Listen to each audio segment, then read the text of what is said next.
Hi, I'm Dave Osborne, Senior Narrative Designer, and I'm responsible for the story of Runescape and the future story of Runescape. We started off with a lot of stories, were kind of broad. We had penguins doing kind of farcical things in one area of the map. We had vampires doing more kind of darker, kind of almost real world themes like terrorism with the vampire state. And then we started to coalesce it into something about gods who were largely absent from the world and then them coming back. And that's what we're really looking to do with the future of our story. With Jagex and Runescape, we're kind of individual in that the developer is very much the auteur.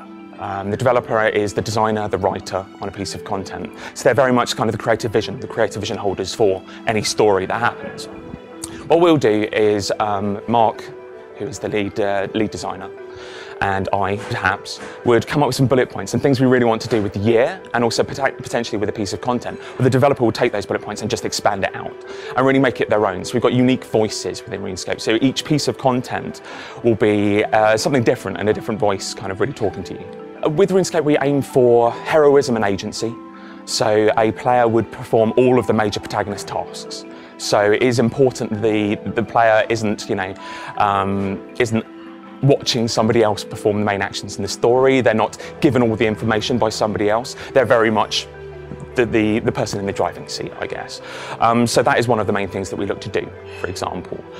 With our tone, there's always a sense of comedy with Runescape. That's the edge of colour, imagination and comedy with no matter what we do, even the serious content all the way to the more irreverent, farcical content.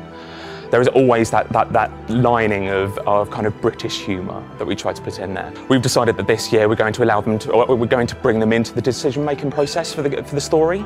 So we have, for example, one quest that we're going to bring out that will be decided between pirates, gnomes and dwarves. So the players will decide between those three races and they will get to choose how the narrative goes. And so because we have that installed player base, we've got so many people who are passionate, I feel that Runescape is an ideal opportunity or an ideal place for them to decide how the story goes forward. So I give them kind of certain points in that story, certain points in that quest, where they get to progress it whichever direction they choose.